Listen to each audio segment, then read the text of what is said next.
Hello everyone, my name is Michael McLoughlin and I'm with Microsoft. I sit in our organization called Corporate, External, and Legal Affairs. And I have the opportunity to spend a little time with you today to talk about what we refer to as our 7 Microsoft priorities for customer success. And so before I begin and get into the material, I'd like to spend a little bit of time talking about the organization that I sit in. I mentioned I'm in our CELA organization, or again, Corporate, External, and Legal Affairs. And a big part of what we do is we think about the broad set of issues relative to compliance, to security and privacy throughout the company. Given the multiple jurisdictions that we do business in, we have a very large organization that really focuses on these issues around the world. And so with that, I want to begin by talking a little bit about the macro environment that we inhabit today. And I think it goes without saying that technology is driving change like never before. Business models are being remade. The ubiquitous connectivity is allowing, new kinds of commerce and new ways of serving customers around the world. But trust, really, from a Microsoft perspective, is really at the center of that partnership and that capability. And so, I want to take a moment and talk a little bit about, the statement that McKinsey puts forth on, what's happening in the technology world today. And again, specifically, they're referring to the last 15 years, and in particular, the emergence of cloud computing and how that's enabling new capabilities for customers, for digital businesses, for public sector customers, for verticals like healthcare and law enforcement around the world. This statement, I think, really sums it up and crystallizes it well. The prognostication is that within the next decade, 40% of the Fortune 500 will be extinct. And what this really speaks to is the dynamic nature of the businesses and the world and how technology is really changing that. And so a lot of this, has sort of come about from cloud. And if you take a step back and think about sort of a specific industry as an example, you can look at transportation, because I think that's very reflective of the kinds of changes that are going on, not just in that vertical, but in other verticals as well. And so you think about Uber, which basically came onto the scene not very long ago and essentially overnight has remade technology, through technology, the way we think about transportation globally. And of course, regulations and policies are struggling to catch up right now. And this dynamic is not sort of exclusive to the transportation industry, but it's happening in healthcare, it's happening in financial services, it's happening in government around the world as well. And so I think what you're really seeing is the beginning of a trend, and that trend is really about dynamic change for the foreseeable future. And as I point out, that rate of change is only going to accelerate. And I want to share a bit of data with you to give you a sense of the macro environment. And so, this is a slide from IDC, the analyst corporation, that gives you a glimpse of how much digital data is being created. And if you go back to just 2004, which candidly does not seem that long ago, you can see that we were really only at the very beginning of this information explosion. And then, of course, over the course of the last 15 years, you can really see that hockey stick begin to kick in terms of an exponential growth curve and the forecast of where we're going to be in just 6 short years. So definitely this information explosion is happening, and it's accelerating at an unprecedented rate.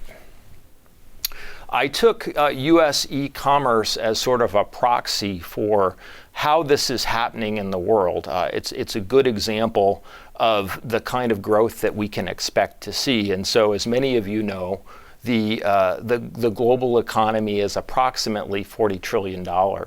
And the US makes up about half of that, or $20.4 trillion. China is second, around 14 trillion. So you can have a sense of how vast the US economy is. And again, you can see just simply in the last 12 years, the growth rate of e-commerce in the United States. But even though that's an aggressive curve, it's actually a little bit misleading. And the reason for that is if you take a look at this slide, this gives you a glimpse of the enabling infrastructure that has to be in place for people to really be able to take advantage of e-commerce. And so you can see, only in 2010 did people really begin to get access to smartphones and the internet super broadly. And you can see that how aggressive that growth is. And you can quickly infer that once this trend of internet access and access to computing really reaches its potential, that digital transformation and e-commerce won't just continue at that growth rate, but we can expect it to accelerate quite dramatically upward. Here's a glimpse of global spending and how money is being distributed, from the past 20 years to the next 20 years, and you can see some of these business model changes and how the world is being remade as a result of some of these new technological capabilities. If you take a look at this graph, this gives you a glimpse as to what's top of mind for top companies around the world. You can see that according to a study just a few months ago by Forrester Research, technological change, i.e. digital transformation, is the very top of mind issue, even despite the dynamism in the geopolitical arena and the global competition. Yet, even despite all that, technological change is front and center on the minds of the CEOs of the largest of the companies around the world. And Satya Nadella, our CEO, has spoken around the world on this issue and what he really sees as the future. And that is that given this proliferation of technology and these new capabilities that, in the years ahead, every company to some extent will become a technology company and have investments in their own intellectual property and their own ways of leveraging technology to have competitive advantage in the industries in which they inhabit. So, as I sort of covered at a high level, the charts that I covered a moment ago really give you a sense of the only thing that we can really count on for the foreseeable future is change, and we can expect that change to accelerate in the months and years ahead. But again, back to the point I made earlier in the discussion about trust being central to a partnership between a technology provider and another company. Any company that begins to leverage these new technologies and works with others needs to have an appropriate balanced relationships with the partners with whom they work. And I want to spend a little bit of time talking to you about that today. And so, the question no longer really is, will technology work or is it the right technology? But instead, are the business interests of the partners that we're choosing to work with aligned with our own? Do we have mission statements that are synergistic? And so again, I want to emphasize this point that we recognize that the foundation of our ability to work with you really comes down to this issue of trust. And I want to spend a little bit of time today talking about trust. And what I mean by that is, what are some of the commitments that Microsoft is making, the investments that Microsoft is making to earn your trust, to be your partner as you look at the technology solutions that will fuel your businesses, not just today, but in the years and decades ahead. And so I'm sharing with you now what we think of as our 7 Microsoft priorities for customer success. And one could argue that we could have 5 up here, or we could have 9, or we could have 50.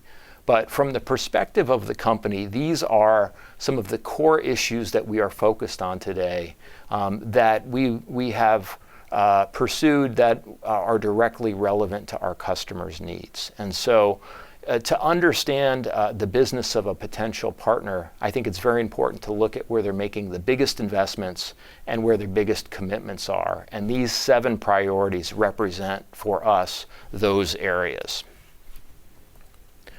With that, I want to begin spending a little bit of time talking about the Microsoft mission and our business model and what we hope to achieve through technology.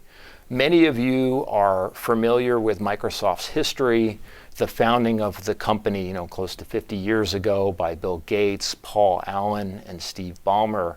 And at that time, the Microsoft mission was essentially, as many of you are familiar with, to put a computer in every home, on every desk in the world. And with that, our essential mission as defined at that time was, in essence, to democratize technology.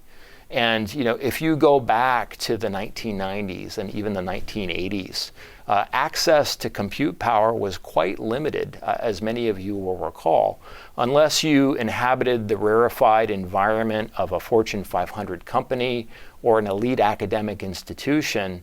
Mainframes were really the predominant computing paradigm of the day, and they were enormously expensive, and you had to basically pay by the compute cycle. And so the broad populace did not have access to technology, certainly like they do today. And again, our effort at that time was really to democratize technology, to use volume economics to drive down the costs of compute so that people broadly could benefit from information technology and connectivity. I would say that even as we've moved forward into the future, our mission essentially hasn't changed. We are still very much focused on democratizing technology. From the client PC, we've moved to the cloud, and a big effort that we have with cloud is, once again, to democratize technology.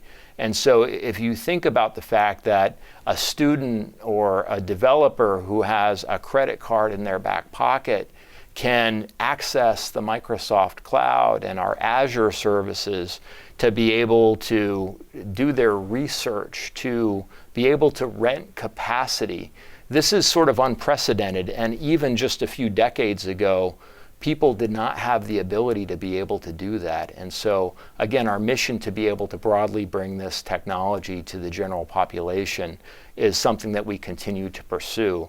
And I would say that even the latest incarnation of it has to do with AI, and I'll spend some time talking about the work that we're doing on AI and ethics in a few moments. But really what we hope to achieve there is to provide algorithms, to provide artificial intelligence capabilities to our customers so that they can benefit from it. And again, through volume economics, to be able to drive down the costs so that these technologies are broadly available to customers around the world. One thing that's very important to understand about Microsoft, I spent some time talking about our mission and the alignment of our mission with our customers. We are very focused on being essentially a tools provider, that we build platforms to help our customers do what they do well. We are not a financial services company. We are not a grocery store. We are not a shipping company. Our effort is to enable companies, and our mission has been to help customers and people and businesses realize their potential and provide enabling technologies to be able to do that. And again, that is a core part of our mission. I want to take a few moments and share a recent video with you of our CEO, Satya Nadella, who was recently speaking at a healthcare and artificial intelligence conference. And he spends a little bit of time talking about Microsoft's approach and business model. And I think it will be helpful to you to provide you a broader context on how we're thinking about these issues as a company. So would you say all these initiatives in research are meant to be real research projects, or will Microsoft at one day even be a competitor of us with real end products? Well, you can be assured of one thing: we will not be in brain surgery. The idea that we have partnered in providing technology platforms so that you can build the businesses that you build is really our strategy. We, in fact, are very principled about not crossing that domain boundary, because if you think about what's happening in the world around us, whether it's an automotive company or a healthcare company or an energy company, they're now digital companies. What is most important is for us to have a trusted relationship with these partners, where both sides are building digital platforms. So to me, what's most important is how can our research or development help you accelerate what you're trying to do in terms of changing health outcomes around the world. So we definitely think that what you're doing and what we are doing can be layered so that it can have more impact versus us essentially trying to do more than what we are capable of doing, quite frankly, because with the expertise you have, whether it's the domain or even the digital technology, some of the things that you're doing, even taking the volumetric data and being able to in fact do AI on top of it, that's expertise that we want to enable maybe with some new techniques, whether it's on the visualization side or on the platform side. But clearly what we want to be is a true platform provider. So what Satya said is relevant not just to healthcare companies, but it's relevant broadly for the businesses around the world in a range of different verticals, including financial services and public sector, retail. It applies equally across the board. And as I've alluded to earlier, the move to the cloud is really fueling a lot of these new capabilities for digital transformation and connectivity. And it's fundamentally changing the way that we as Microsoft are doing business with our customers. Historically, many of you are familiar with our business model. We would sell what we call an FPP product or a full package product. Think of Office in a box or Server in a box, and we would hand it to a customer and they would deploy it and use it as they would. Over time, of course, this service has evolved and become more sophisticated with new technologies and new approaches like Windows Update, to the point now where we see ourselves not just as a software company, but as a services company as well. So the data centers that actually can host this software in Office 365 is a fantastic example of this, are a big part of the value that we bring to customers today. So what that means for us is it's not that we do a transaction with a customer on one day and then show up 3 years later for a license renewal, but that our interactions are much more dynamic and real time. And a lot of the software that we provide to customers today is in effect a monthly lease. And so it's important to us to be providing real-time value to our customers on an ongoing basis. And so this has changed the way we think about customer service. This has changed our business model and has given us the opportunity to forge a much closer relationship with our customers and develop a deeper understanding of your technology needs. I want to talk a little bit about Microsoft's commitment to cloud. You can see here sort of a current snapshot of our data center investments around the world. And our data centers are really what enable us to be what is referred to as a hyperscale cloud provider. And there are just a handful of these companies in the world. And basically, it's companies who have made significant investments and achieved so-called critical mass in terms of having a data center footprint around the world. And to give you a sense of the scale and scope of our investment in data centers, just last year we spent slightly north of $11 billion on data centers. And data centers represent approximately an $800 million investment per data center. They can cost much more. In some instances, they can cost less. But that's a good generalized figure to give you an approximation and an estimate of what it really means to be building these.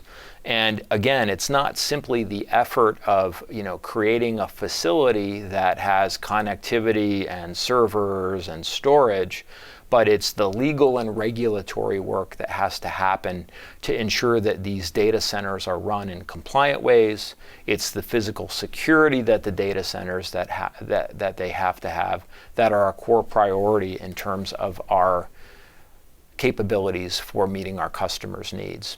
And as I touched on a moment ago, the business model again has changed, where we think about our business now as a consumption business. And so that really has to do with providing cycles, providing capabilities, providing software, providing technology and technology support to our customers in a real-time time frame. And so in that context, customer success becomes the only thing that matters, because we are constantly in a position where we have the opportunity to provide value, and that is our priority. Our commitment to success, however, means much more than just technology. And at the beginning of this discussion, I talked a little bit about the organization I inhabit, Microsoft CELA, again, corporate, external, and legal affairs. So one of the things that differentiates Microsoft as a company is the president also happens to be Microsoft's chief legal and chief compliance officer. And what does that mean from a customer perspective? Well, with that skill set, helping to put together our service offerings for our customers, it means that issues and requirements like compliance are thought about at the very base level. And so a big part of the value that we provide to customers is we have a long-standing enterprise culture with decades of serving and complying with a range of regulatory requirements around the world. And Brad Smith, our Chief Legal Officer, is a world leader in terms of guiding the company and helping to structure the services that we offer in ways that can meet local regulatory and jurisdictional requirements. You can see on the list in the slide just a sampling of some of the different issues that we think about as Microsoft. And so a lot of people, just sort of generally think, well, Microsoft, they build software, they have data centers, they provide technology.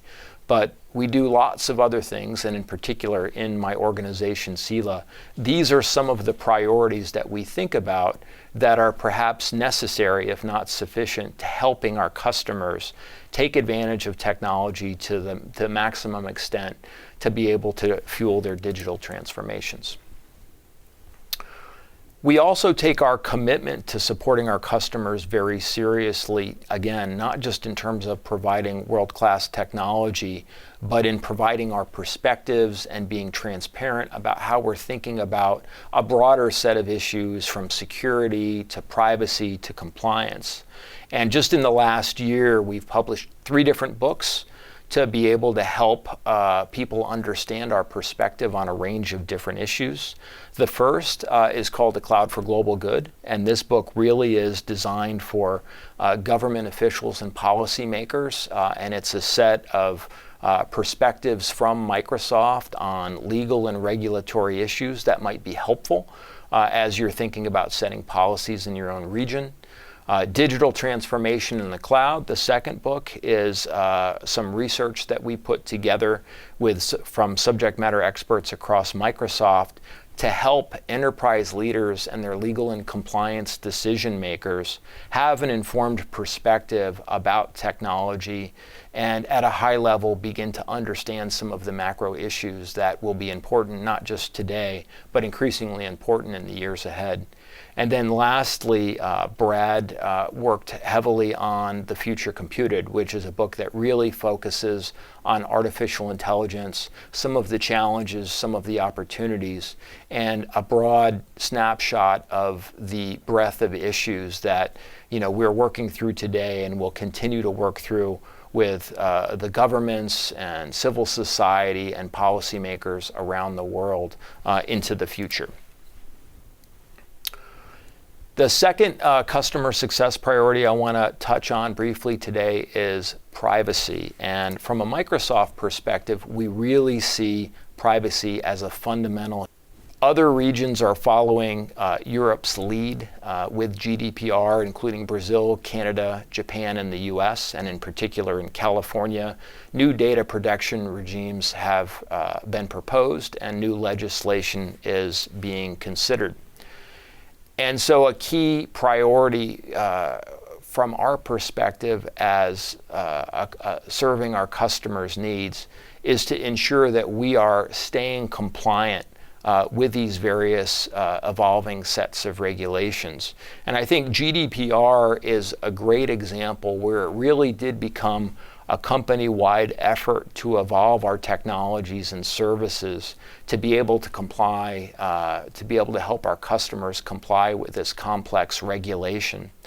But we think of a dynamic like GDPR or dynamics like some of those other new privacy laws and requirements evolving in various regions around the world, not as sort of a be-all and an end-all, or we've crossed the finish line so we're done, but they actually represents moments of time or specific data points in a continuum. And that our perspective is, even though GDPR has been launched, it's going to evolve. There are questions about interpretation that are being debated today and will continue to be debated into the future. And with that, we're constantly evolving our technology, our services. I mentioned the books that we published earlier, the guidance that we provide to our customers and to the field to be able to share the information that we have, share our learnings, and ensure that we're not just good partners in terms of being able to provide cutting-edge, reliable technology, but good partners as well around issues like these, and to be able to work through them with the customer at the center. In addition to privacy, more broadly, international standards have long been a focus for the company. And this goes back to what I mentioned earlier around our history and approach with an enterprise culture. And so we are committed broadly to investing deeply in providing the broadest and deepest portfolio of standards compliance in the world. Again, not just today, but for the long term. This is a fundamental pillar upon which our business is built. And you can see some of the leading standards, some of the leading examples here. But to give you a glimpse of the broader breadth of some of these high-level international standards that we comply with, here's a slide that demonstrates some of the various regulations that we have worked hard to meet around the world. From an industry perspective, from a regional perspective, in the US, of course, and globally. And this will continue, and these investments will continue. I think it's very important to be clear on our business model, again, coming back to how we think about serving our enterprise customers. We do have consumer businesses at Microsoft, but there is a clean line between our consumer businesses and our enterprise businesses. And we are very clear and transparent about our contractual commitments with our enterprise customers. And we state explicitly that our enterprise customers, their data is their own, and we do not monetize it for our profit. I know later in this seminar, you'll hear from some of our product experts talking more specifically about some of the capabilities we have in our software and our services to be able to help you from a compliance perspective. But I wanted to just share a few with you to sort of whet your appetites for that discussion a little bit later on around some of these capabilities that we have built into our products. I want to talk a little bit about the work that we do within CELA, within our External and Legal Affairs Department, to help to modernize laws around the world to protect you and your information. And in particular, from a US perspective, we have been very actively involved in driving legislation to help modernize laws. So a lot of the laws that even today are still on the books were written in a pre-internet time frame. And so we are working hard from a legal and policy and a regulatory perspective to help ensure that these laws are modernized in ways that create clarity for our customers about when someone can access their data and how it can be accessed and sort of the process by which that can be done. In 4 separate instances, Microsoft has actually sued the US government when we've received requests for information that we felt were unlawful. And we continue to have active, constructive discussions with the US government. And as a result of a lot of these conversations and actions, laws have been changed and moved forward in ways that are more in line with the technologies of today. And so you can see here the high-level principles that we follow as Microsoft in terms of protecting our customer data. We're very transparent about what happens to your data. It's one of our core priorities as Microsoft. We tell you where your data is stored. We give you visibility into how your data is used, how we protect it, and how you can control how it's used and accessed. And then another benefit that we provide to our customers is we have regular reporting about government requests for information. And I mentioned the 4 lawsuits we had with the government earlier, and that is actually one of the issues that we fought and won on and have achieved the capability of being able to share with our customers when requests have been made for information access. We put security at the center of everything we do. And what I mean when I say that, I have had the privilege of working at Microsoft for close to 18 years. And when I started with the company, sort of the first project I was involved with was launching Windows XP, so that can give folks a sense of how far back in the rearview mirror that actually was. But the culture at Microsoft was very much at that point what we call a feature-first culture. And what I mean by that is our software developers, by and large, were mostly focused on creating new capabilities in our software, new innovation, which was fantastic at the time because software at that stage of the game was sort of nascent in terms of some of the capabilities and its potential. But what was increasingly being realized, and Bill Gates was the head of the company at that point in time, is that security became more and more of an issue of concern with the media reporting hacks and breaches and instability in software. And at that time, I remember vividly, Bill Gates actually issued a 6-month ceasefire on the development of new features in software, where he basically launched what was called the Trustworthy Computing Initiative and asked our developers to spend a 6-month period thinking about security and basically re-architecting and re-engineering the various products that they were working on to ensure that security was first and the foundation of everything we do on a go forward. And I would say that at that point in time, it really created a change in the Microsoft culture. And from that period, I think that change has persisted and that there is very much a security mindset first and foremost in the company in terms of the software and the products that we develop. Brad Smith, this is again our president and chief legal officer. I love this quote from him, there is no privacy without security. And so, of course, you can't hope to have your data free from privacy violations if it's not secured first. And so, again, that's the reason why this is such a core priority to us as a technology provider. One of the key learnings that I've had as I've sort of dug into security and our security strategy of Microsoft is that one of the real benefits we have is our scale. And what I mean by that is because we serve so many customers, we have the opportunity to access lots of data and lots of telemetry.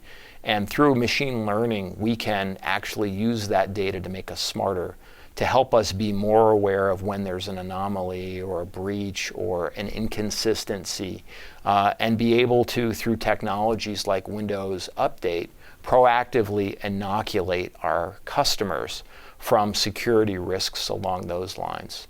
In addition, we employ close to 2,000 PhDs in security, so it is a core commitment for us as a company to really be best in class in terms of the security technologies and capabilities we provide to our customers. And so these are some statistics that actually go into greater detail around that high-level data point I just shared with you. Again, as a company, we invest over $1 billion annually explicitly on cybersecurity. And some of these other statistics speak to the intelligence that we have, again, around the broader computing environment and how we can use that intelligence to help protect our customers. And again, it's not just the technology, but it is the skills of the people that we have around the world. We have here at the Microsoft campus an organization called our CDOC, or our Cyber Defense Operations Center, where customers can actually see some of the work that's being done there in real time. And it's staffed by 50 of our very best security people, and they spend time monitoring global trends around the world to learn from them. And they work very closely with our product groups to build their learnings and intelligence into our products to ensure that on a very rapid basis, customers are getting the best products that our technology and intelligence can provide for them. We also have an organization here called our DCU, or our Digital Crimes Unit. And this unit is very focused on partnering with law enforcement and governments around the world on taking down botnets and nation-state hackers. And basically, you can think of them as partners to the police and law enforcement to ensure that our cyber highways are kept safe. And we've taken some of these technologies and extended them to governments around the world to be able to help dynamics like the voting process. So just a few months ago, last year in 2018, we launched a program called Account Guard, which is designed to help government officials and aspiring government officials take advantage of technology to protect the election process in the various jurisdictions they inhabit. We launched this in the US, but have recently rolled it out to several other countries around the world, and we will continue doing that into the future. I want to spend a little bit of time today talking about some of the investments we've made as Microsoft in open source. And for some of you, this may be something of a shock, but Microsoft is now officially the biggest open source contributor in the world. And this goes back to what I said earlier about the changing nature of our business model and customer needs today versus 10 or 20 years ago, where we were very much competing with Linux in years past. Today, we recognize the necessity and the value that open source brings to our customers. And so we've made a real commitment to contributing broadly to the open source community.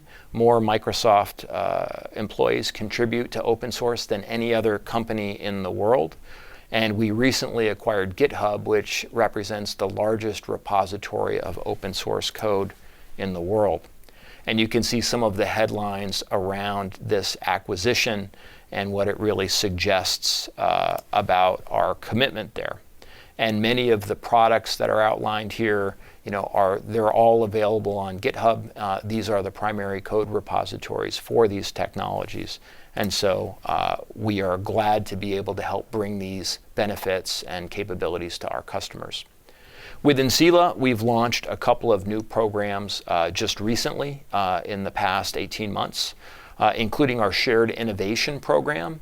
And really, this program is focused on ensuring that as we innovate with our customers, and as I talked about at the beginning of this presentation, Satya Nadella says every customer, every business will be sort of a technology business and a software business. As we work with our customers, we want to ensure that our customers retain the rights, the intellectual property to the innovations that they make. along with us. And so we have contractual commitments and a clear program to help our customers understand how we enable them to be able to retain their important intellectual property and the new technologies that they're able to help foster. And then in addition to that, we have a new program called Azure IP Advantage, which really is taking the Microsoft patent portfolio and making it available to our customers broadly to indemnify them against legal issues. And so we've recently pledged this, our patent portfolio, over 60,000 patents as of a few months ago, to protect Linux users from IP concerns as well. So we are using some of the historic investments we've made to protect our customers, not just in terms of the innovation to protect our customers' new ideas and capabilities, but also to ensure that they're protected from copyright issues or patent issues. I want to spend a little bit of time talking about artificial intelligence and how we're thinking about our ethical approach to AI because it is such a hot topic. I have a slide here with a scary robot because it's not a good presentation unless you have at least one scary robot. I have the benefit of getting to work really closely with some of the leading thinkers and developers of artificial intelligence in the world today. And they assure me, broadly, despite the popularity of shows like Westworld and just about every science fiction movie you can think of, that a dangerous AI is not even close to taking over the world we know it for the foreseeable future. But at the same time, the technologies of AI and the capabilities of AI are advancing rapidly. And so with that in mind, we as a technology provider and also as a citizen of the world take our responsibility very seriously to develop ethical approaches to artificial intelligence, to ensure that it's not misused, to ensure that the potential disruption that it can create to the job market, that there are answers to that there's a thoughtful response to that, and that we are helping move the world forward in positive and constructive ways through these new technologies. And so I want to just take a moment to give you a snapshot of our principles for AI accountability. And AI ethics really are a set of what we think of as frontier concerns. I mean, it is the very bleeding edge of technology today. And so when you're doing new things, you're not always sure what's going to happen. And we have been down this road on many different instances and have learned. And so as a result of that, for the past several years, there has been a tremendous focus throughout the company, a multidisciplinary approach on defining how we will approach artificial intelligence from a principled perspective. And so here you can see sort of our 6 principles, and you see 4 sort of what we call vertical principles, and then along the bottom we have 2 horizontals. And to sort of go through them quickly one by one, fairness is really about ensuring that artificial intelligence solutions are fair, that the outputs and that the data sets that are used to create these capabilities are thoughtful about ensuring that they provide fair responses. Reliability and safety, I think it kind of goes without saying. If you have an artificial intelligence and AI solution in your car, you want to make sure that it's safe, that it protects people, it protects human life above all other considerations. Privacy and security, that really represents the opportunity that we have as Microsoft to apply what we've learned in other areas of our businesses to our artificial intelligence solutions. Inclusiveness is a high priority from a Microsoft standpoint, and it is also one of our core corporate values. And again, this gets back to ensuring that the data sets that are used are appropriately inclusive and are balanced in terms of the perspective and the data that they have inside them. And then underneath these 4 are our 2 horizontal principles, which are arguably the most important. Transparency, the first. And the reason transparency is there is because without it, you can't really tell how you're doing on the 4 categories above. So, it's very important to be able to give not just people inside the company visibility into how we're doing things, but to be able to share more broadly externally so we get the benefit of thought leaders in civil society and elsewhere. And then lastly, accountability. So very important to ensure that computers remain accountable, and the people who write computer software are accountable, and ensure that there's a clear chain of accountability in terms of these solutions. We've made some decisions around artificial intelligence ethics, and we have a committee inside the company that is very focused on thinking about some of these issues, and it's a broad cross-disciplinary group that can provide some thoughtful perspective on some of these issues. And this is just one of many different mechanisms we have inside the company to ensure that as AI matures, that we are benefiting from a broad, diverse set of viewpoints to inform our ultimate approach. We continue to build tools to ensure that artificial intelligence is fair. I've seen the roadmap, and just over the course of the next year, there are several new products that we will be rolling out to customers to help them with their data, to help them ensure that their information is balanced, is appropriate, is complete to the extent that they can.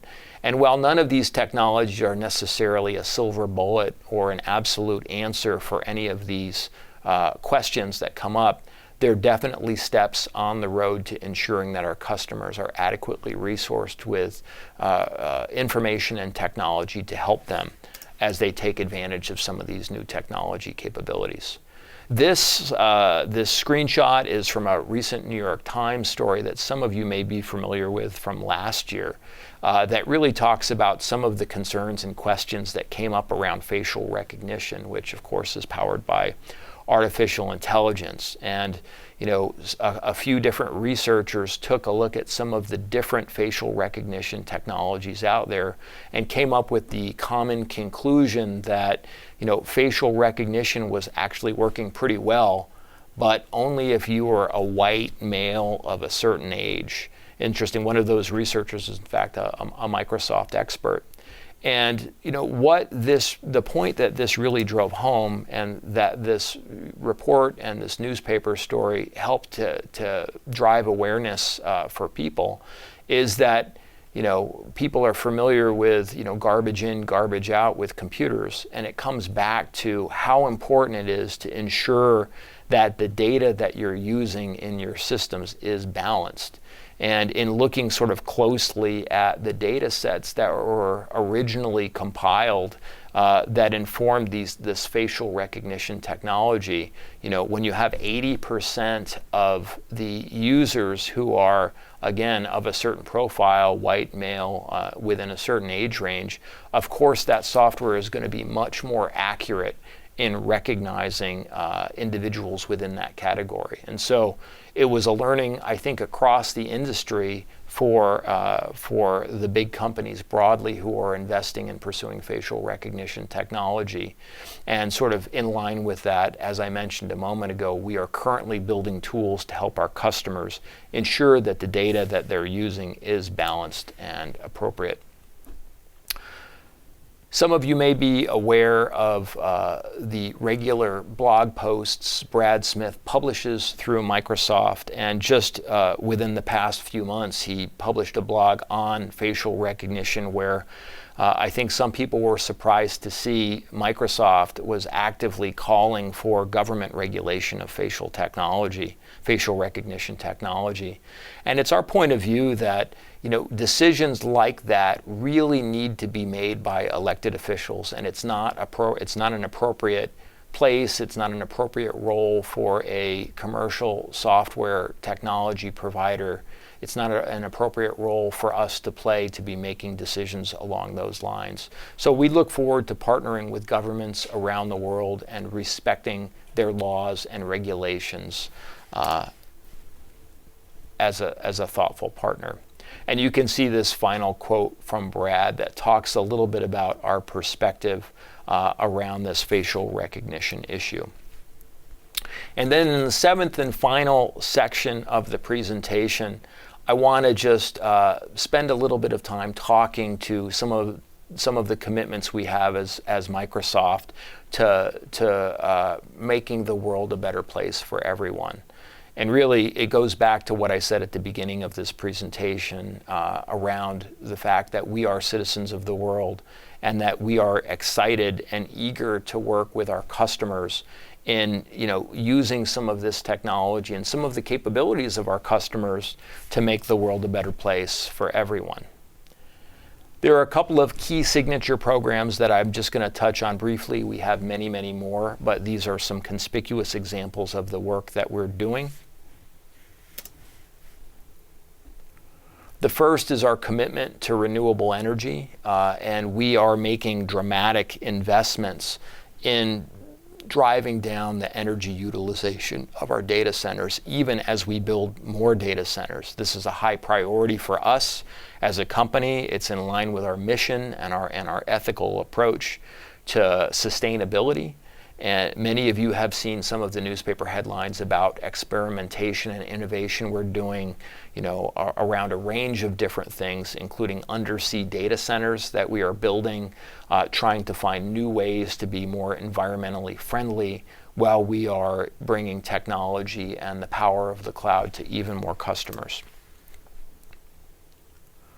Another significant commitment we've made is a program that inside the company we refer to as airband or rural broadband. We are working with white space providers around the world and to develop new technologies to ensure that not just sort of in countries outside the U.S. but inside the U.S. as well are able to get access to the internet so that they can benefit from some of these different technologies. And increasingly, education and healthcare in particular are front and center for some of these underserved regions in the United States. And so the ability for people to get educated online, to get access to information, is becoming table stakes for the development of a healthy professional population. And so we're working hard in different regions around the world to bring this internet access capability to customers. A couple of three of our signature AI for Good programs, and there are more to come. AI for Accessibility is our effort and set of investments to ensure that artificial intelligence is being used to make the lives of accessibility challenged people better. And so a few of the things that artificial intelligence does really well today is seeing and hearing and recognizing information. And so you can imagine, if you're deaf or if you're unable to see, what those technologies can really mean in terms of improving your life. And our CEO, Satya Nadella, has talked at great length about how he sees the capabilities of AI as most immediately benefiting some of the accessibility challenged people in the world, which is about 20% of the population, if you can imagine that. So north of 1 billion people in the world, these technologies are bringing a better quality of life to. AI for Earth speaks to the investments we're making in our sustainability work. So you can think about this as an extension of our commitments to the green data centers. This is other work that we're doing to help protect the climate and protect the environment. And then AI for Humanitarian Action is a program that we launched just last year to help from a disaster recovery perspective to ensure that artificial intelligence is being used to help people in disaster situations. So one of the issues that we remain focused on as Microsoft is thinking about jobs and potential job displacement as a result of artificial intelligence and the proliferation of AI solutions. The question is, will we all be replaced by robots? And I think the answer to that clearly is nobody really knows. But the reality is, if you look at historical precedent, in just about every instance, these new technological developments have not ended work, but actually accelerated it and created many new unforeseen jobs. That said, because the stakes are so high, we are working hard to be extremely thoughtful in terms of our approach and investing deeply in programs that can help evolve skills, people's skills and capabilities. And here is just a snapshot of a few of those different programs. You can certainly go online and learn more about any of them. And we're doing this, in countries around the world. And so it's a core commitment for us to be able to help provide training and skills and access to technologies to help people be able to operate and be productive in this new world. So the 7 priorities for Microsoft customer success are just a glimpse into some of how we're thinking about serving our customers and some of the investments we're making to build and show trust. Again, a lot of these investments we're making are to serve the world broadly, to meet the needs of our customers, and to help prepare and pave the way for the new possibilities that technology will afford in the years ahead.